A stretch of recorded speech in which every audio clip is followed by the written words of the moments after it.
I took one of the hardest hits of the entire game, and unlike some of our players who had to go to the medical tent, like I always say, they don't make them like they used to. So, no, but I was really proud of our team this whole season, actually, to win 10 games, to go through a rough patch when Bryce was hurt. Now he's healthy again, which makes us a different kind of team, I think. It's a great win to win in the Iron Bowl for our players. It's great that they won 10 games, but I think one of the things that I'm most proud of is the fact that when everybody thought they were out of it, and there was a lot of naysayers out there, that this team didn't give up on themselves. They didn't give up on each other. They kept fighting and won some tough games to finish the season. So I'm really proud of the fact that everybody hung in there, stayed together, and continued to try to get better. And we've had a lot of injuries, had a lot of guys that missed some time, so gave other people opportunities, but I'm really proud of the way that we finished. I know I got asked about the playoffs out there, but unbeknownst to me, I didn't know who won, who lost, or anything else.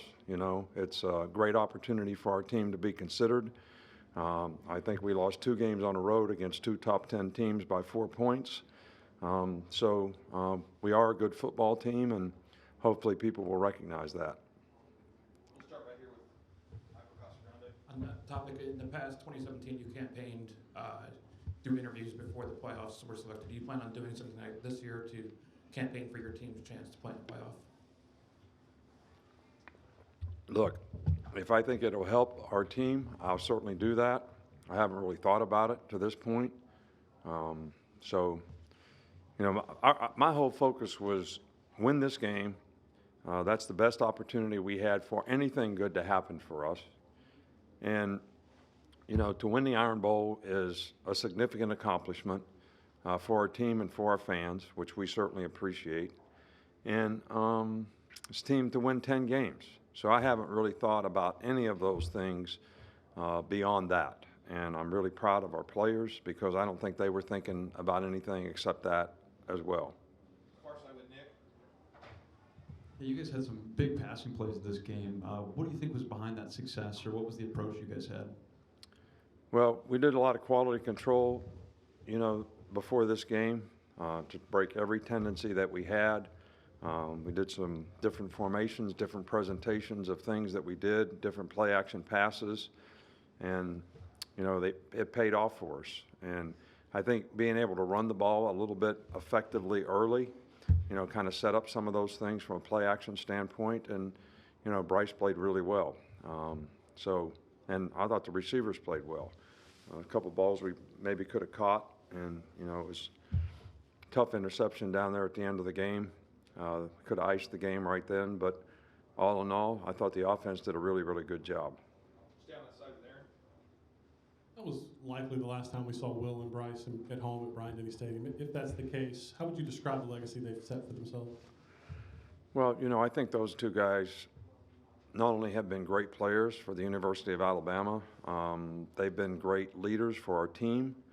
They've been great ambassadors for this university in the way they've represented themselves, and they've set a marvelous example for any upcoming young person who plays sports to emulate them in terms of how they go about what they do, the class and character that they have, and I couldn't be prouder of 2 guys in terms of what they've contributed, but also how they've represented our program and the university.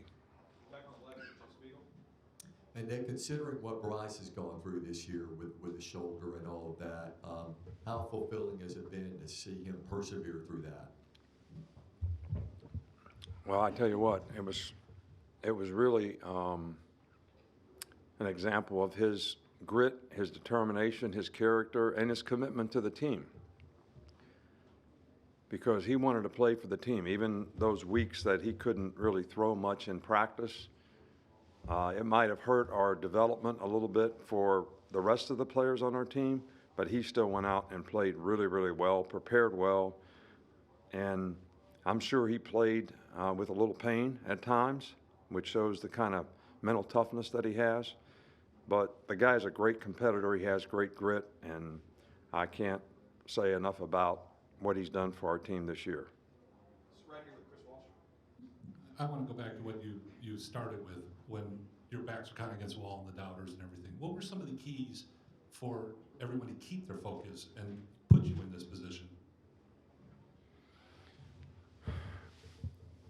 To be honest with you, I think that a lot of the naysayers, a lot of the people that were very negative about this team, a lot of the things that were written and said about this team really united the players. You know, they would say things like, this is all we have, but it's all we need, is the people in this room. And I think if these are our we have some great fans. We had great fans and a great stadium and a great atmosphere tonight, and we appreciate it, and I appreciate that, and I know our players do as well.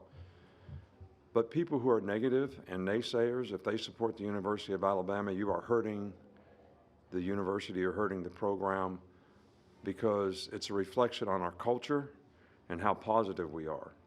And this program was built on positive.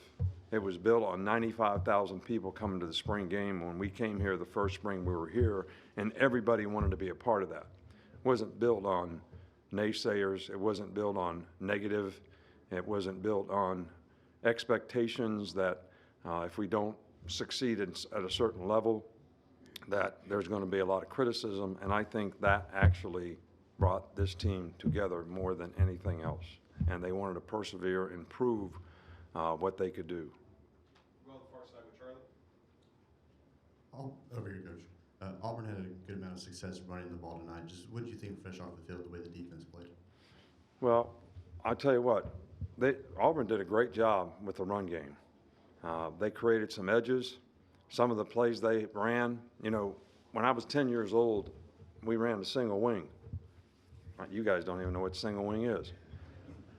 But that was my first football. I was the quarterback in a single wing. But the quarterback doesn't do anything in a single wing except block. Some of them plays that they were running with the quarterback, I hadn't seen those since Pop Warner. And they're good plays, and they're hard to defend.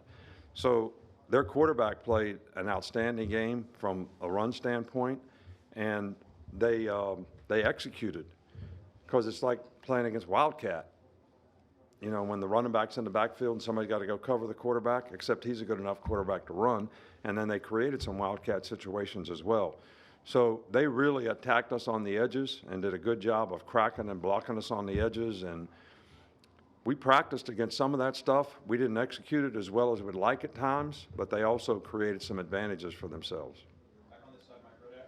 Just what sort of momentum do you think this offense built over these last couple of games that can translate forward either to the bowl game or into next season as well? Well, look, I think that what we did on offense tonight was really, really good. We always want to improve. We always want to do better. And I think we want to continue to feature the players that we have in a very positive way and try to get as many players involved as possible. So, but we've had really good production, you know, the last two games, and hopefully we can continue to build on that. Two more. Tony. This is back-to-back weeks with multiple turnovers forced. Just how big is that, and how big were those two turnovers in the first half to kind of maintain momentum? Well, I think that's what sort of gave us a lead, is the two turnovers.